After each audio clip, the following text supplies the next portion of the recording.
High above a glittering purple planet, the Galactic Council's emergency meeting chamber buzzed with worried voices. Counselor Ven, his blue scales reflecting the holographic displays around him, stood at the center platform. His 3 hearts beat rapidly as he delivered the news no one wanted to hear.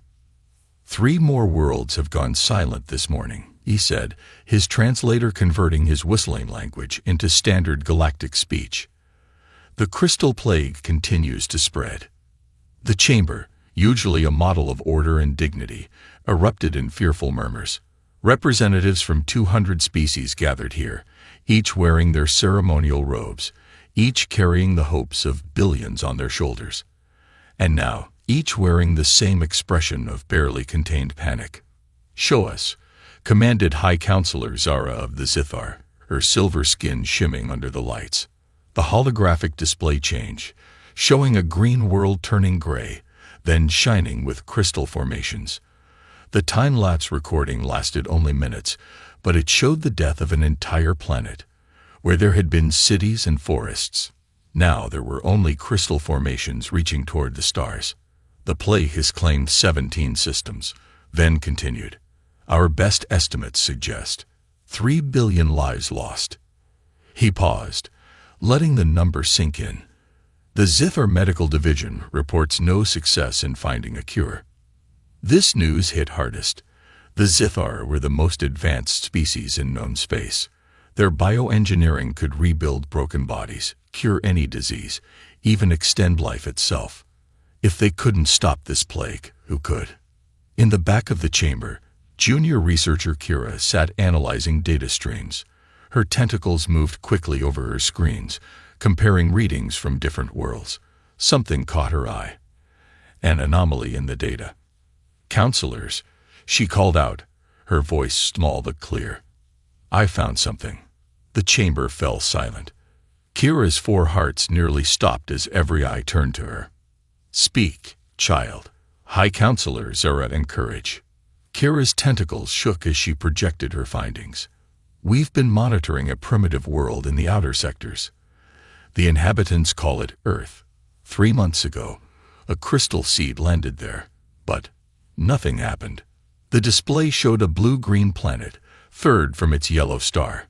The crystal seed's trajectory was clearly marked, showing its impact in something called the Pacific Ocean. "Impossible," someone muttered. "The plague affects all organic matter." "Not these beings," Kira said, growing more confident. "They're called humans. Their biology is unusual, primitive, but incredibly robust. They're the only species we found with natural immunity." The chamber erupted again, but this time with hope. High Counselor Zara raised her hand for silence. "These humans," she said slowly, "what do we know of them?" Ven brought up more images, cities of metal and glass, vehicles powered by burning fuel, beings walking on 2 legs with only 4 limbs, and no scales or tentacles at all. "They're a young species," he explained. "They've barely reached their own moon. They spend much time fighting among themselves. But," he paused, bringing up more data, "their ability to survive is remarkable. Their planet has more diseases than any world we've cataloged, yet they endure. They adapt. They're constantly evolving. A primitive species on a hostile world." High Counselors are amused. Perhaps that's exactly what we need." As the council debated making contact, none of them realized they were about to change the galaxy forever. In their darkest hour, hope would come not from the most advanced civilization, but from a young species that had learned to thrive in adversity. The crystal plague had finally met its match. Humanity was about to answer the call. Sarah Chen, director of the Global Disease Control Center, stared at her coffee cup, wondering if she was dreaming. 30 minutes ago, she had been reviewing pandemic response protocols. Now, as she sat in a hastily assembled meeting room with leaders from every major nation, watching as actual aliens explained a crisis that threatened the entire galaxy. The holographic image of High Counselor Zora floated above the conference table, her silvery form casting strange shadows on the walls. "We understand this is unexpected. The alien leader said, her words automatically translated. But we need your help. President Rodriguez of the American Union cleared his throat. Let me make sure I understand. A crystal plague is turning living beings into crystal statues across the galaxy, and somehow we humans are immune. Correct, Zara replied. Your species possesses unique biological defenses we've never seen before. Dr. Chen leaned forward, her scientific curiosity overcoming her shock. Can you share the pathogen's data? As the alien information filled her tablet, her eyes widened. This is fascinating. The crystal structure, it's similar to something we encountered in Antarctic ice samples last year. The room fell silent. Zara's holographic form shifted closer. You've seen something like this before. Not exactly the same, but similar enough that we developed treatment protocols. Dr. Chen's fingers flew over her tablet. Our immune systems are constantly dealing with new pathogens. Earth has millions of viruses and bacteria, many of which mutate regularly. We've had to become very good at adapting. The Chinese premier spoke up next. How many worlds need help? 17 systems are infected, Zara answered. Billions are at risk. The room burst into rapid discussions in multiple languages. Dr. Chen noticed something interesting. Not one leader suggested refusing to help. Instead, they were already planning how to assist. We'll need to convert our medical manufacturing facilities, India's health minister said. The space fleet can provide transport, added the European space director. Our Antarctic research stations can be used for pathogen study, Australia's science minister offered. Zara's holographic form showed what Dr. Chen thought might be surprise. You're willing to help, just like that. President Rodriguez smiled. High Counselor, if there's one thing humans understand, it's helping during a crisis. We may have our differences, but when things get really bad, we come together.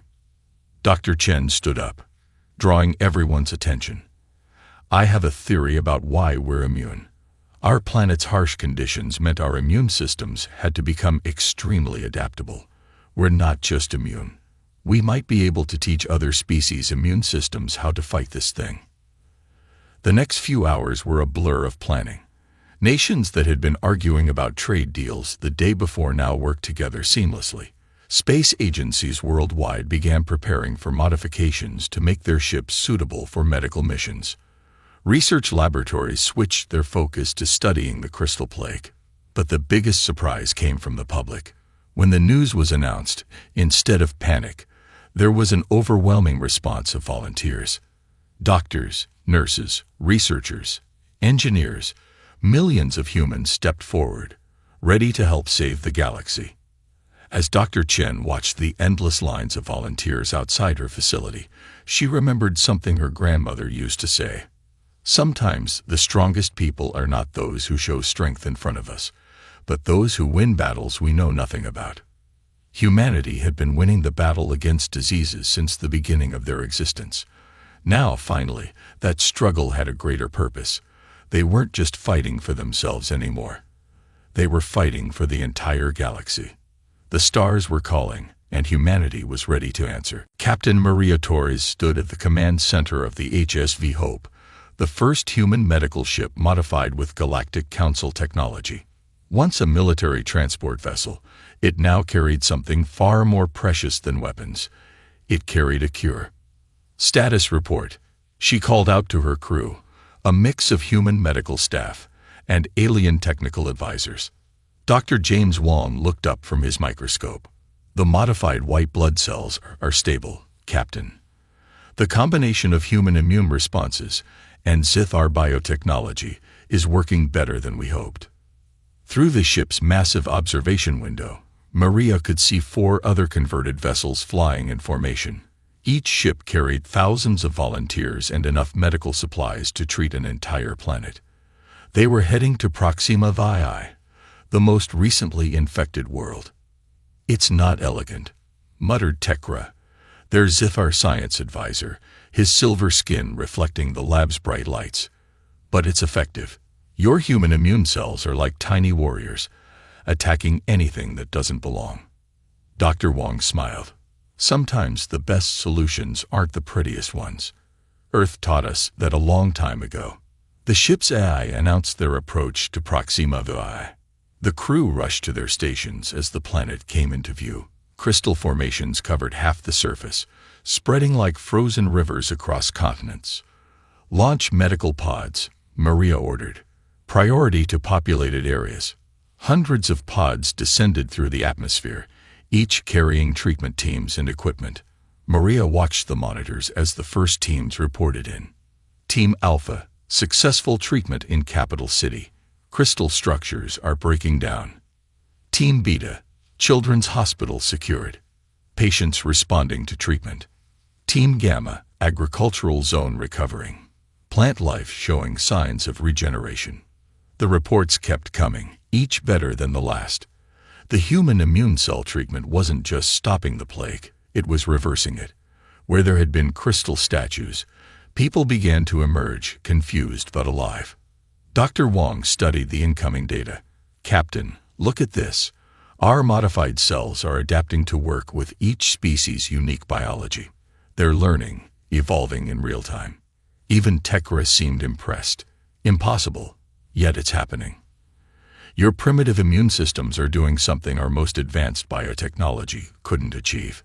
Maria remembered her grandmother's small farm in Mexico, how every year new pests would threaten the crops, and how nature would always find a way to balance things. Maybe that's why we're succeeding, she said. We're not trying to control the solution. We're letting it adapt naturally. A message from Earth Command appeared on her screen. 10 more worlds had reported crystal plague outbreaks. Without hesitation, Maria sent out the call to her fleet. All ships, prepare for immediate jump to the next coordinates. We've got more people to save. As they prepared to leave, Maria received one last transmission from Proxima VI. It was a simple video. Thousands of recovered people gathering in the planet's central square, holding lights that spelled out 2 words in multiple languages. Thank you. Dr. Wong wiped a tear from his eye. You know, when I was a kid reading science fiction stories, I always wondered what first contact would be like. Never thought it would be us saving the galaxy with our primitive immune systems. Maria smiled, watching her crew prepare for their next mission. Humans had spent centuries looking up at the stars, dreaming of their place in the galaxy. Now they knew. They were its defenders, its healers, its immune system. Next planet, everyone, she announced. Operation Stardust continues. Dr. Maya Patil sat in the dimly lit laboratory of the HSV Hope, staring at test results that made her stomach sink. Behind her, the ship's walls hummed as they traveled through space to their next rescue mission. 20 worlds saved so far, but something was terribly wrong. Captain Torres needs to see this, she whispered, her fingers trembling as she sent the message. Within minutes, Captain Maria Torres and the Zithar advisor Tekra joined her in the lab. The captain's usual confident expression faded as she looked at the displays. Explain it to me, Dr. Patel, Maria requested, her voice calm despite the worry in her eyes. Maya pulled up 3 different holographic images. These are crystal plague samples from 3 different worlds we saved. First world, second world, and the most recent one. She pointed to subtle differences in the crystal structures. The plague is changing. It's learning to fight back against our treatments. Tekra moved closer to the displays, his silver skin reflecting the holographic light. Impossible. Crystals cannot evolve. Natural ones can't, Maya agreed. But these aren't natural, are they? We found ancient writing in the crystal patterns. This plague was created by someone. The room fell silent. Maria touched the crystal sample container gently. A weapon, she said quietly. Someone made this as a weapon. Maya nodded. The Council's archives mention a species called the predecessors. They vanished 50,000 years ago, but they left behind powerful technologies. I think this plague was their last resort weapon against some ancient enemy. And now it's waking up fully, Maria realized. Every world we save triggers it to become stronger. Tekra's normally calm voice shook slightly. The council must be informed. They will order an immediate retreat of all rescue ships. No. Maya stood up, her voice firm. There's another way. She brought up a new display showing human immune cell structures. Our immune systems adapt through exposure. When we catch a disease, we don't just fight it off. We learn from it. What if we let the plague infect a willing human host, under controlled conditions? Maria's eyes widened. You want someone to deliberately get infected? I volunteer. Maya said simply. We can keep me in quarantine, study how my immune system fights it. If it works, we could develop an even stronger treatment. The risk is too high, Tekra protested. No species would willingly. Humans would, Maria interrupted. We've been doing it throughout our history. Every vaccine, every new treatment. Someone had to be first. The ship's communication system chimed. Similar reports were coming in from other rescue ships. The plague was growing stronger. They needed a solution fast. Maya brought up the quarantine pod specs on her tablet. I've already modified it. We can start as soon as... Not alone, Maria said firmly. If we do this, we do it as a team. I volunteer too. One by one, other crew members stepped forward. Dr. Wong from the medical bay. Chief Engineer Patel, no relation to Maya. Even some of the alien crew members joined in, inspired by the humans' courage. Maya looked at her fellow volunteers, feeling a mix of fear and hope. The plague was designed to wipe out all life in the galaxy, she said. But its creators never met humans. They never understood that sometimes the best defense isn't running away or giving up. Sometimes, the best defense is facing the threat head-on. Captain Torres nodded to the medical team. Begin quarantine procedures, and send a message to Earth Command. Operation Stardust has entered Phase 2. The real fight starts now. As Maya stepped into the quarantine pod, she remembered the old saying. The darkest hour is just before dawn. She hoped this gamble would bring that dawn to the galaxy. After all, humanity had always been best at doing the impossible. 2 weeks had passed since the volunteers entered quarantine. In the observation room of the HSV Hope, Dr. James Wong watched the medical readings with growing amazement. Behind him, the Galactic Council's emergency session was being broadcast on the main screen. Impossible, he whispered, checking the readings again. Captain Torres. Dr. Patel. You need to see this. Inside the quarantine pod, Maya Patel and Maria Torres were playing chess on a digital board, looking healthier than ever. The crystal play hadn't just failed to harm them. It had changed them in remarkable ways. Their immune systems, Dr. Wong explained to the gathered crew and council observers. They've evolved into something entirely new. The plague tried to adapt, but human biology adapted faster. Through the quarantine pod's window, Maya waved at her colleague. Her skin had a slight shimmer now, almost like the zithar. But otherwise she looked perfectly normal. The plague wasn't just a weapon. She called through the communication system. It was a test. Tekra, who hadn't left the observation room in days, leaned forward. A test? What do you mean? Maria stood up from the chess game, her eyes bright with understanding. The predecessors weren't trying to destroy life. They were trying to protect it. They created a challenge that would force evolution to take a huge leap forward. On the main screen, the council members listened intently as Dr. Wong explained the findings. The human volunteers' new immune systems can adapt to any threat almost instantly. More importantly, we can share this gift. Their blood cells can teach other species' immune systems how to evolve. The council chamber erupted in excited discussion. High Counselor Zora raised her hands for silence. Are you saying that humanity has become the galaxy's immune system? That's exactly what we're saying, Maya responded. We always wondered why Earth was so challenging, why we had to face so many diseases and adapt to so many changes. Now we know. We were being prepared for this moment. The quarantine pods opened with a soft hiss. After final checks confirmed no danger, The volunteers stepped out one by one. Each of them had the same subtle shimmer to their skin, the same healthy glow. More importantly, each of them carried the cure not just for the crystal plague, but for countless other diseases. Around the galaxy, the news spread quickly. The plague wasn't just defeated. It had become the key to a medical revolution. Species that had looked down on primitive humanity now sent representatives to Earth, hoping to learn from the planet's harsh but educational environment. 1 month later, Captain Torres stood on the bridge of the HSV Hope, looking out at the stars. The ship had a new mission now, carrying teams of evolved humans to teach and protect worlds across the galaxy.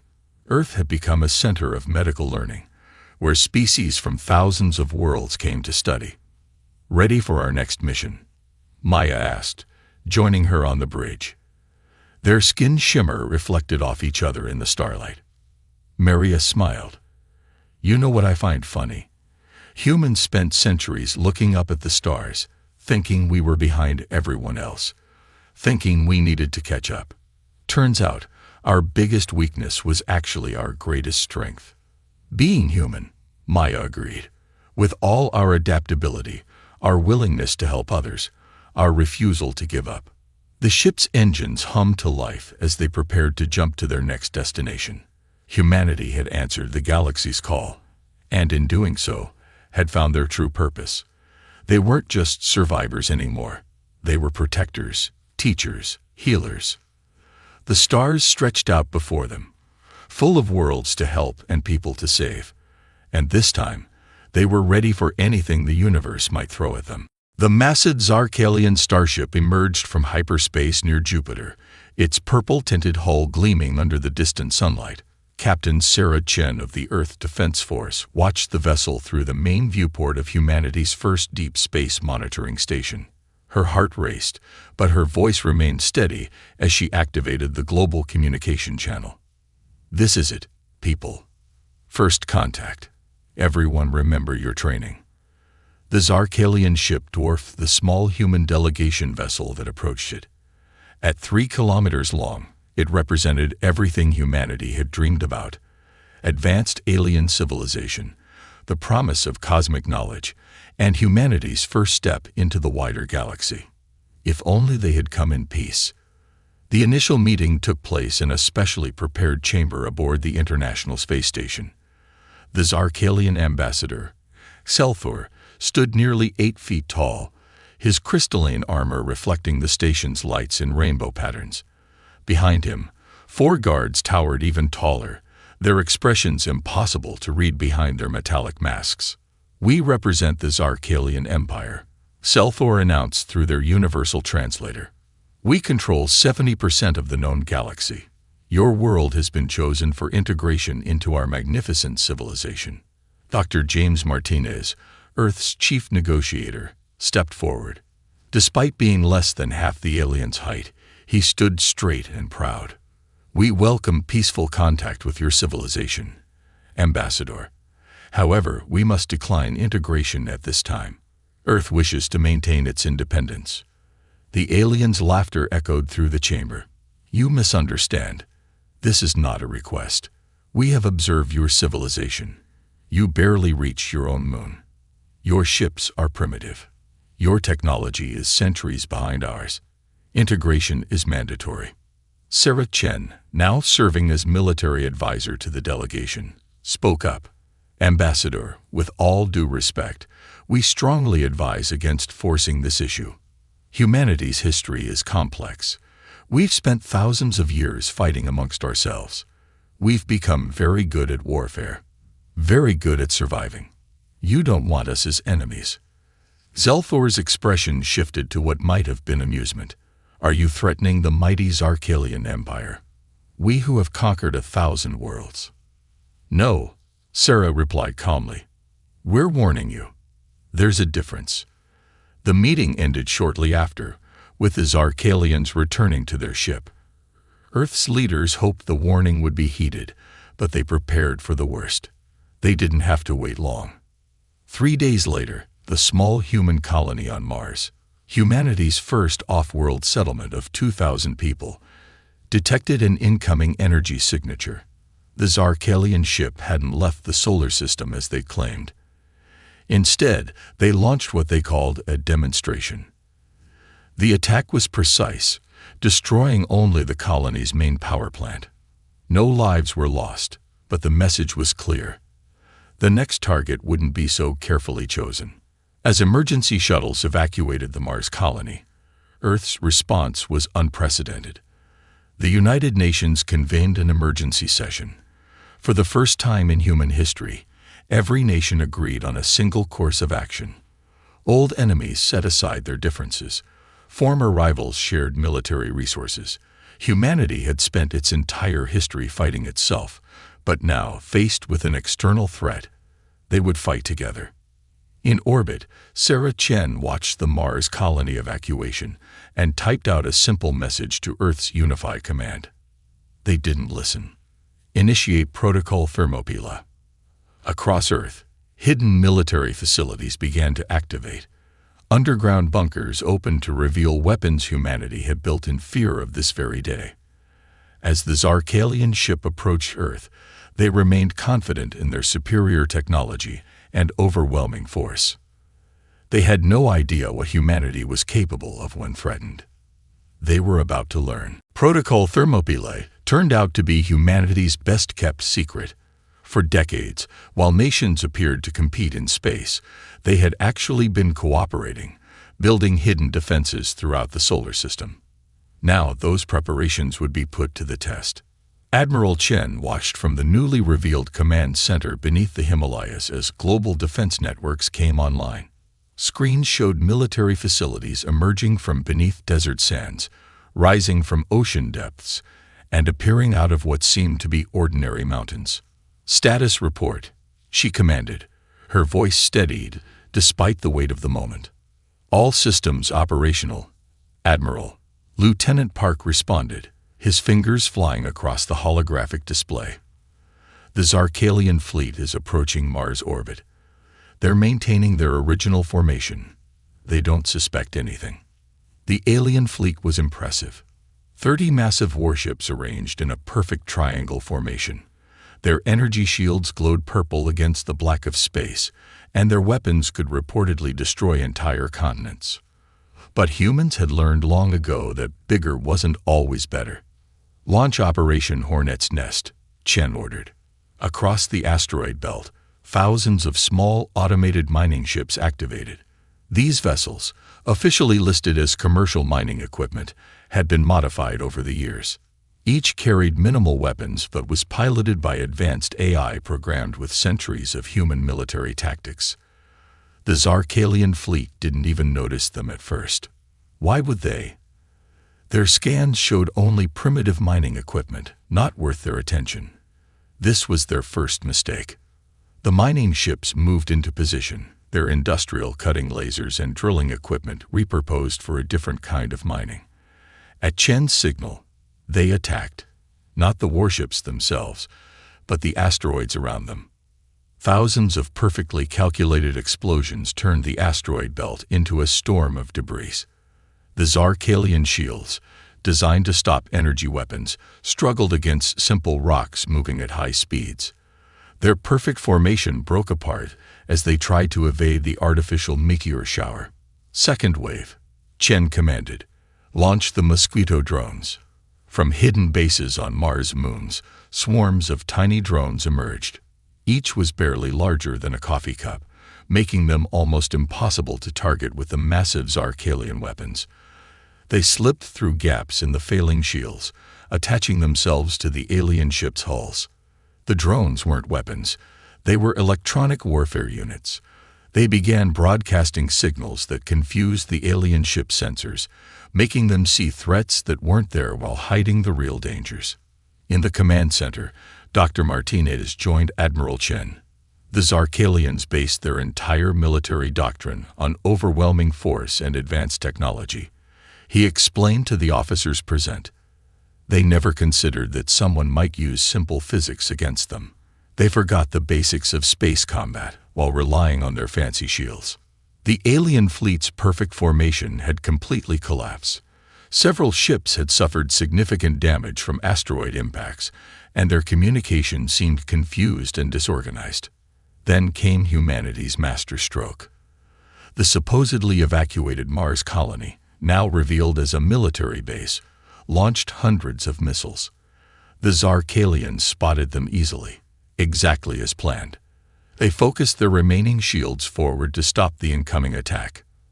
They didn't realize these missiles were decoys. From the dark side of Mars, Earth's first true warships emerge.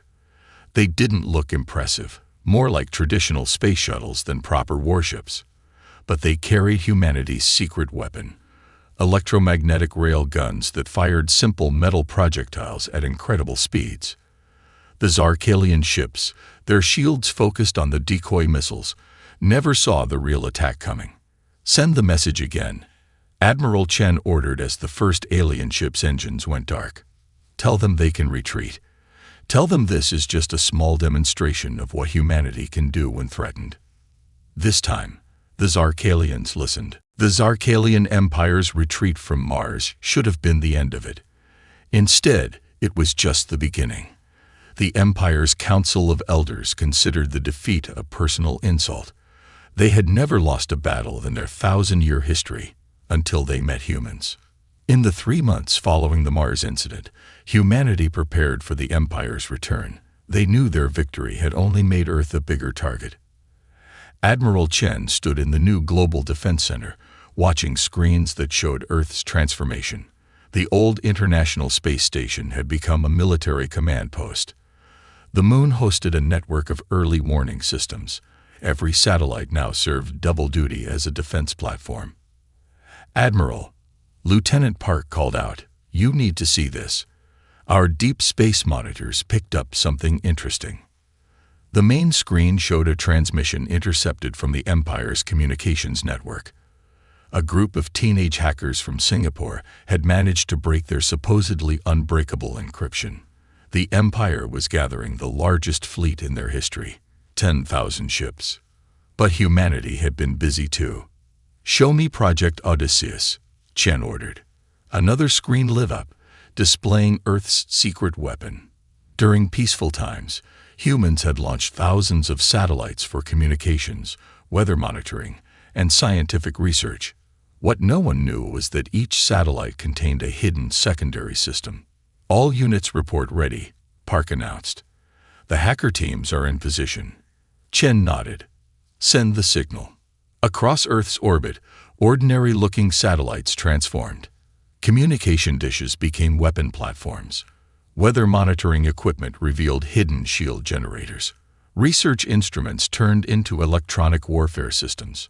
"Phase 2, Chen commanded. "Release the archives."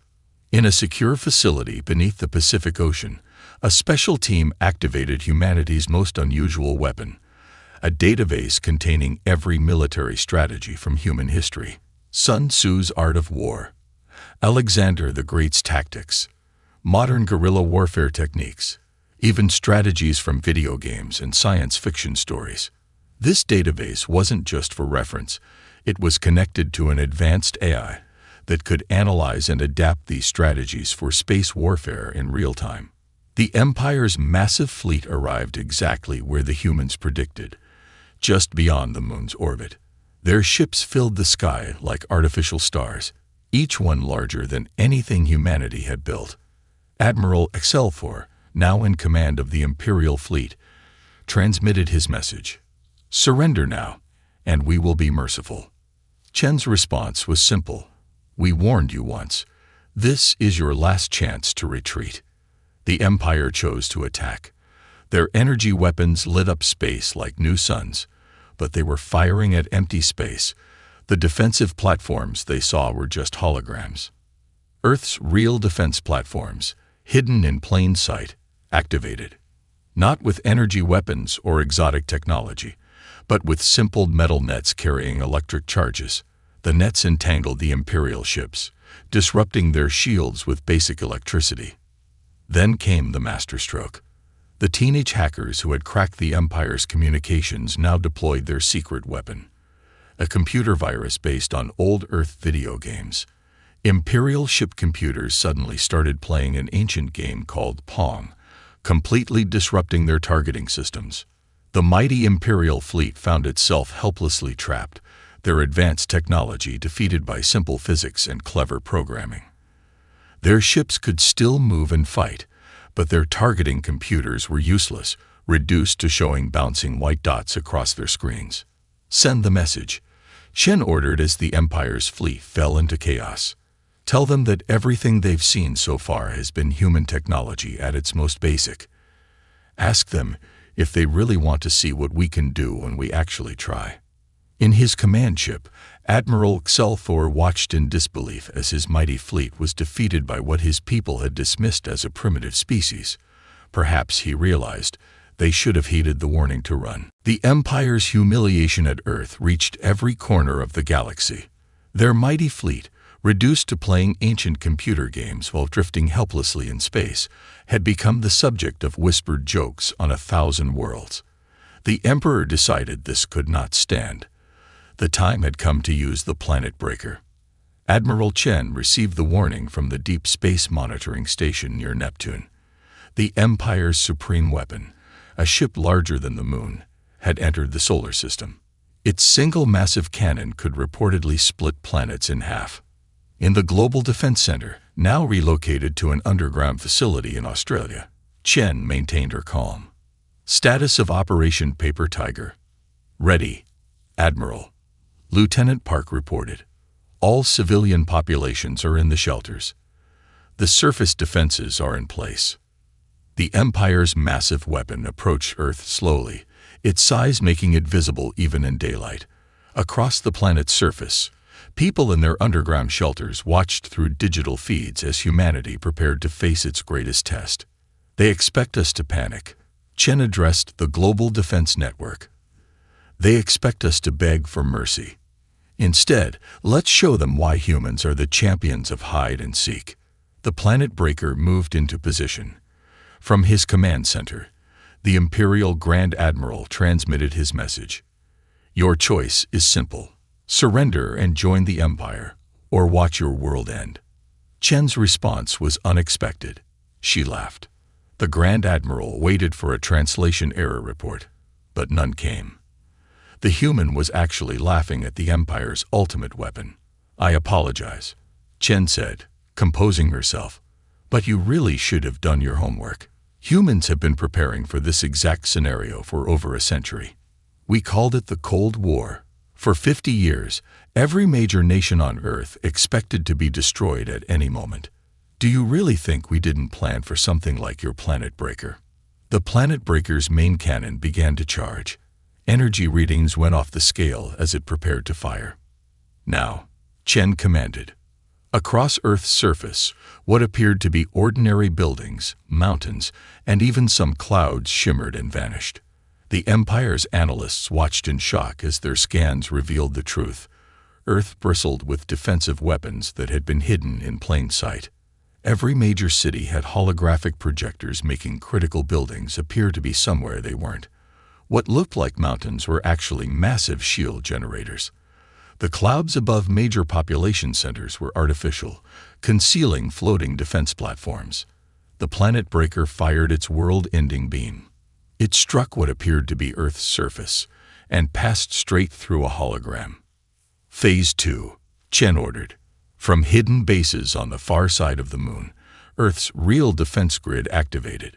Not energy weapons or exotic technology, but simple mirrors, thousands of them, each perfectly positioned and crafted from materials developed during Earth's space programs. The planet breaker's own energy beam reflected back at it from 100 different angles.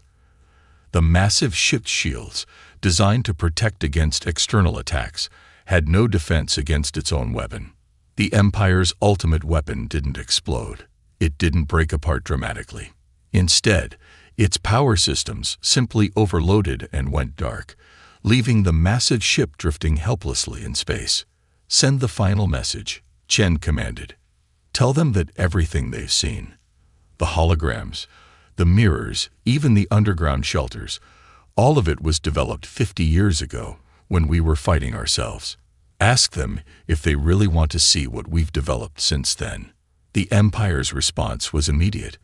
For the first time in their 1,000-year history, they transmitted a message containing a single word: wait. 1 month after the Planet Breaker incident, the Grand Hall of the United Nations hosted an unprecedented meeting. For the first time in history, the Emperor of the Zarkalian Empire left their homeworld to personally conduct peace negotiations. Admiral Chen stood at the entrance, watching as the alien delegation arrived. The Emperor was smaller than other Zarkalians, barely 7 feet tall, but carried themselves with quiet dignity. Gone was the overwhelming pride that had characterized their species' earlier interactions with Earth. "Welcome to Earth," Chen said, bowing slightly. "We appreciate you coming in person." The Emperor looked around the hall, studying the representatives from every human nation. "In 1,000 years of ruling the galaxy, I never imagined I would be the first emperor to sign a peace treaty we didn't dictate ourselves." Inside the hall, Dr. Martins led the negotiations. The terms were simple. Earth would not seek revenge for the attempted invasion. In return, the Empire would recognize Earth's independence and establish diplomatic relations. "There's one more thing," Martins added, surprising everyone. "We want to help." The Emperor's translator took a moment to process this. "Help, after we tried to destroy your world?" Martinez nodded. "Earth's nations spent centuries fighting each other. We learned the hard way that enemies can become allies. That peace is stronger than pride. We're offering to share this knowledge with the Empire." The Emperor studied the human carefully. "Share knowledge with the Empire that tried to conquer you?" "Yes," Chen joined in. "Because we've learned something else from our history. Holding grudges only leads to more conflict. We'd rather turn an enemy into a friend." The news spread quickly across the galaxy. The mighty Empire, which had never known defeat, had not only lost to a supposedly primitive world, but was now learning from them. The effects were immediate and surprising. Within 6 months, the first human embassy opened on the imperial capital world. Earth's diplomats brought with them something the Empire had never considered: the concept of peaceful conflict resolution. In the academy where imperial officers trained, human instructors taught classes on thinking outside the box, on finding peaceful solutions, and most importantly, on admitting when you're wrong. The Empire's military leaders, initially resistant, found themselves fascinated by Earth's military history, not for its weapons, but for its lessons in strategy, adaptation, and the importance of understanding your opponent. 1 year after the failed invasion, Admiral Chen stood on the observation deck of humanity's first faster-than-light ship, built with a combination of human innovation and imperial technology. Beside her, the former Imperial Admiral Selthor watched Earth grow smaller as they prepared for their first diplomatic mission together. "I still don't understand," Selthor said. "Why offer friendship after what we tried to do?" Chen smiled. "Because that's another human trait you didn't know about. We're not just good at fighting.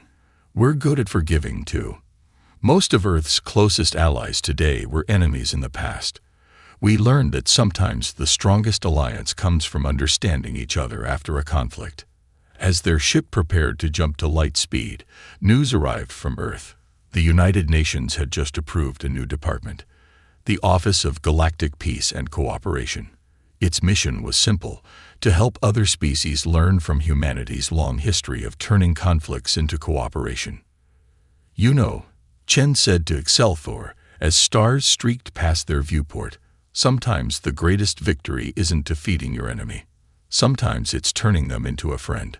The Empire had expected to find a primitive species easy to conquer. Instead, they found something far more valuable: teachers who could help them become better than they were. And across the galaxy, other species began to understand why the humans had become such a powerful force so quickly. It wasn't just their ability to fight that made humans special. It was their ability to forgive, to learn, and to help others learn from their mistakes.